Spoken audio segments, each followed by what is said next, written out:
Hi scholars, hi parents, I am Nilesh Tiwari coming with a video naming as the participle अर्थात पूर्वकालिक क्रिया। पूर्वकालिक क्रिया। अब ये पार्टिसिपल क्या है? It is also a form of verb. अब ये किस तरीके से यूज करते हैं तो इसे हम लोग बारी बारी देख लेते हैं। सब फर्स्ट ऑफ ऑल इसका डेफिनेशन किस तरीके से? Participle are used to define the form of the verb for the continuous and perfect tense. It is also used to qualify noun or pronoun.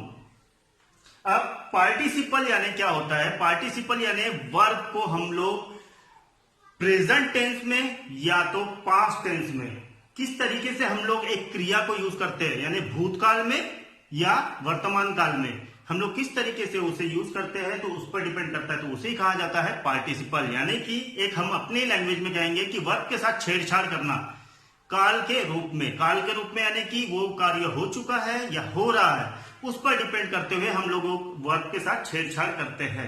तो हम लोग एग्जाम्पल में भी देखेंगे, लेकिन फर्स्ट ऑफ ऑल इसका डिस्क्रिप्शन देख लेते हैं। It is also use to qualify noun और प्रोनाउन, यानी कि ये नाउन यानी कि नाम और प्रोनाउन यानी सर्वनाम को संबोधित करता है। यानी द पार्टिसिपल जो है वो किसको संबोधित करता है? नाउन और प्रोनाउन को। और दूसरी तरीके से किस तरीके से यूज करते हैं वो देखिए। The form of verb that has the characteristics of both a verb and an adjective is known as a participle. यानी कि हम इसे प्योरली वर्ब भी नहीं कह सकते, क्योंकि ये क्या होता है? मिश्रण होता है क्रिया और एडजेक्टिव यानी विशेषण और क्रिया का मिश्रण होता है। हमें बोध होता है कि कहीं ना कहीं ये एडजेक्टिव बना यानी विशेषता दिखा रहा है या कहीं ना कहीं ये कार्य दिखा रहा है, तो इसलिए इसे नाम दिया गया है वर्ब और एडजेक्टिव के अलावा पार्टिसिपल।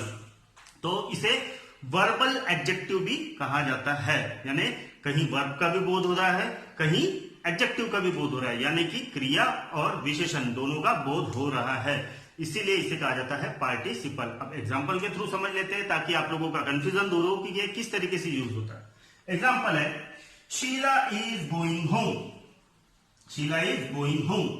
अब ये जो गोइंग है यहां देखिए आईएनजी लगा है, it is a present tense.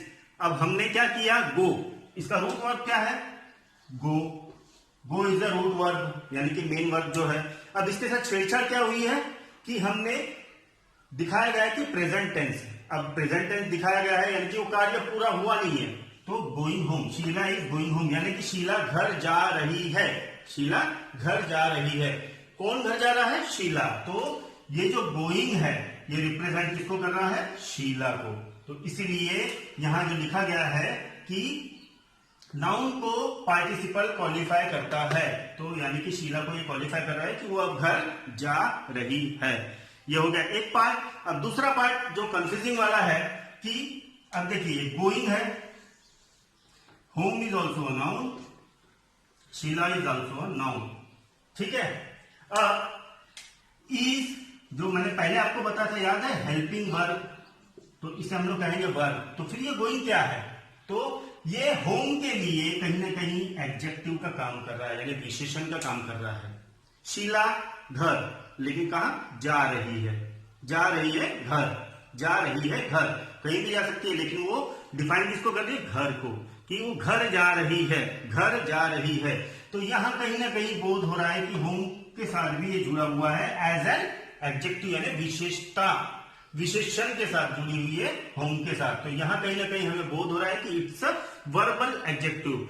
तो उसी हम लोगों ने एक नया नाम दिया है, हमने नहीं यानी कि इंग्लिश में उसे नया नाम है द पार्टिसिपल यानी पूर्वकालिक क्रिया। पूर्वकालिक क्रिया based on the tense being used in the sentence the participles have two forms. अब काल के हिसाब से, टेंस के हिसाब से हम लोग इसे दो टाइप से यूज कर सकते हैं, एक तो प्रेजेंट, एक तो पास्ट। अब वो किस तरीके से, तो हम लोग यहां से गो थ्रू करेंगे।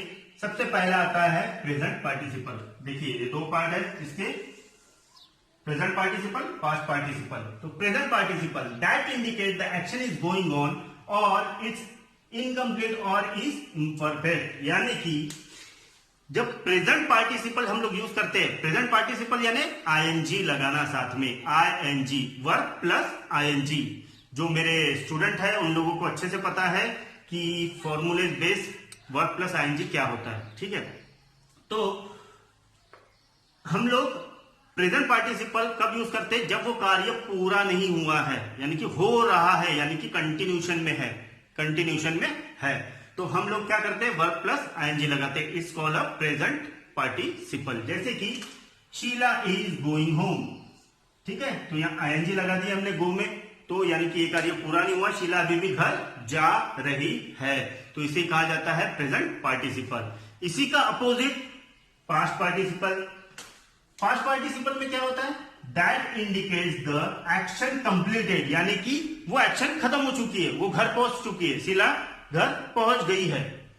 This is used in the perfect form of the present, past and the future tense, यानी कि पास्ट पार्टिसिपल यूज करके हम प्रेजेंट भी दर्शा सकते हैं, पास्ट भी दर्शा सकते हैं और फ्यूचर टेंस को भी दर्शा सकते हैं, यानी कि तीनों टाइप के सेंटेंस बना सकते हैं। अगर हम लोग साधारण वे में कहें तो हम लोग प्रेजेंट टेंस का भी सेंटेंस में हम लोग पास्ट पार्टिसिपल यूज कर सकते हैं, फ्यूचर के भी और पास्ट के भी, यानी कि तीनों सेंटेंस में हम लोग पास्ट पार्टिसिपल यूज कर सकते हैं। वो किस तरीके से? एग्जांपल के थ्रू देखिए, शीला हैज गॉन होम, यानी कि अब यहां क्या आ गया? हैज, है ना, यानी कि हैज।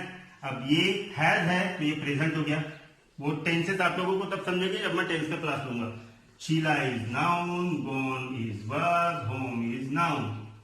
तो यहां क्या हो रहा है कि शीला घर पहुंच चुकी है, शीला घर पहुंच चुकी है, यानी कि वर्ब का पास्ट फॉर्म उसे कहा जाता है पास्ट पार्टिसिपल, पास्ट पार्टिसिपल। तो ये दो कैटेगरी है, जिसमें पहले में हम लोग लगाते हैं आईएनजी और सेकंड में उसका लगाते हैं पास्ट टेंस, कोई भी वर्ब का पास्ट टेंस, जैसे गो, वेंट, गॉन, है ना। तो इसी तरीके से हम लोग लगाते, जैसे इज का हम लोग पास्ट क्या लिखते हैं? वॉज, हमने पिछले वीडियो में देखा था, है ना। तो उसी तरीके से जैसे हैज हैज का पास्ट पार्टिसिपल क्या होगा? हैड, यानी पास्ट वर्ब क्या होगा? हैड। तो उसी तरीके से ये आइटम है, तो इसे थोड़ा सा गो थ्रू कीजिए, कंफ्यूजन दूर होगा। अब पार्टिसिपल एडजेक्टिव यानी क्या? अब पार्टिसिपल एडजेक्टिव भी होता है ना, तो और एक कंफ्यूजन तैयार हो गया कि ये क्या चीज होता है। Is qualified to, is used to qualify a noun और अ वर्ब। अब मैंने बताया था ना आप लोगों को कि कहीं ना कहीं ये कंफ्यूजन होता है कि वो एज ए वर्ब भी काम करता है, एज ए एडजेक्टिव भी काम करता है। तो अब यहां किस तरीके से काम कर रहा है वो, जहां वो किसको क्वालिफाई कर रहा है? नाउन और वर्ब को। अब वो किस तरीके से? देखिए, ये देखिए, विनिंग टीम, विनिंग टीम, जीतने वाली टीम, विनिंग टीम। तो यहां ये एक दो टीम है, ऑब्वियसली दो टीमों ने क्रिकेट मैच खेला है, उसमें से एक जीती है, तो हम लोग क्या बोलेंगे? जीती हुई टीम, हारी हुई टीम, है ना। तो विशेषता दिखा रहा है यहाँ कि जीतने वाली टीम, यानी वो एक टीम है, ए नाम की टीम है, वो क्या है? जीत गई है, तो यानी कि उसकी विशेषता क्या है? जीती वाली टीम। और बी नाम की टीम जो हार गई है, तो उसकी विशेषता क्या है? वो हार गई है। तो यहाँ कहीं ना कहीं पार्टिसिपल को हमने भले आईएनजी लगाया है, लेकिन कहीं ना कहीं बोध हो रहा है ना एडजेक्टिव का, तो वही चीज है। The winning team received many prizes, यानी विनिंग टीम। अब ये जो टीम है इट्स नाउन, और ये विनिंग जो है ये वर्ब है, लेकिन ये पार्टिसिपल एडजेक्टिव के तौर पर है, पार्टिसिपल एडजेक्टिव के तौर पर। क्यों? क्योंकि यहां दो टीम थी जिसमें से एक हारी और एक जीती, तो जीतने वाली टीम तो टीम है, लेकिन क्या है? वो जीत चुकी है, तो इसीलिए उसे एडजेक्टिव कहेंगे हम लोग, क्योंकि वो क्या कर रहा है? वो टीम की विशेषता बता रहा है। तो इसीलिए यहां ये जो विनिंग शब्द है ये है पार्टिसिपल एडजेक्टिव, जो कि नाउन को क्वालिफाई कर रहा है, यानी टीम नाम का जो एक नाउन है, नाम है, उसे वो क्वालिफाई कर रहा है, यानी दर्शा रहा है कि किस तरीके की वो टीम है, जीतने वाली या हारने वाली। तो इस तरीके से होता है पार्टिसिपल। शॉर्ट वे में आप लोगों को समझाऊंगा। पार्टिसिपल का इतना हौच पौच, ये ध्यान में रखिए और इसे पढ़ते रहिए, लेकिन एक मेरे वे से एक जो है सिंपल जो तरीका है जो पढ़ाने का, उसमें ये है, पार्टिसिपल दो टाइप के होते हैं, पहला प्रेजेंट, दूसरा पास्ट। पहला प्रेजेंट, प्रेजेंट में हम लोग वर्ब प्लस आईएनजी लगाते हैं, इतना याद रखिए, ठीक है। और सेकंड जो पास्ट है, पास्ट में हम लोग पास्ट टेंस यूज करते हैं वर्ब का, जैसा गो का, वेंट और गॉन, है ना। तो ये होता है पार्टिसिपल ऑफ पास्ट। तो ये दो चीजें याद रखिए। और जो एडजेक्टिव है, तो एडजेक्टिव हमेशा कोई भी चीज का, जैसा जीती हुई टीम, हारी हुई बाजी, है ना, खाया हुआ केक। तो ये जो खाया हुआ केक है, एक साबुत है, एक खाया हुआ है। तो खाया हुआ केक यानी कि ये क्या कर रहा है, उसकी विशेषता दर्ज जा रहा है कि वो क्या चीज हुआ है, उसके साथ एक्शन। तो इस तरीके से समझने की कोशिश कीजिए। पार्टिसिपल वैसा कोई हार्ड नहीं है, जिसे हम लोग और आप लोगों के क्लास में पढ़ा जाता है V1, V2, V3 and V4, है ना। तो ये पार्टिसिपल के पार्ट्स है। तो उस तरीके से मत समझिए, थोड़ा सा कंफ्यूजन होगा। तो जिस तरीके से मैं बता रहा हूं उस तरीके से समझिए। Present is verb plus ING and past is past tense. Past participle यानी क्या है, past tense of verb, past tense of verb. तो ये दो चीजें याद रखिएगा।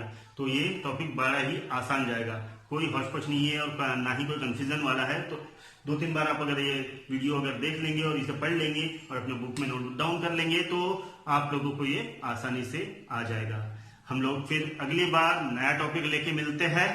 शायद में भी वो हो सकता है तुम्हारा जिरेंट, क्योंकि वो भी एक वर्ब का टाइप है। ये सब वर्ब के टाइप है एक्चुअली अलग अलग टॉपिक है, लेकिन है कहीं ना कहीं वर्ब के। मैंने आपको पहले कहा था कि वर्ब अगर ध्यान से देखे आपने, क्योंकि अगला ग्रामर जो है वो टोटली डिपेंड ऑन वर्ब। तो वर्ब वाला जितने भी मेरे एपिसोड है वो ध्यानपूर्वक देखिए, तो ये आपको आसानी से समझते आएंगे। क्योंकि ये द पार्टिसिपल, ये टाइप नहीं है कोई वर्ब का, किस तरीके से वर्ब को हम लोग यूज करते हैं वो है। तो द जेरेंड जो हम लोग कर लेने वाले वो भी इसी तरीके का है कि हम लोग किस तरीके से वर्ब को यूज कर सकते हैं। तब तक के लिए stay safe, stay at home, protect your family from COVID-19, buy for Chinese product, wear mask everywhere. Jai Hind.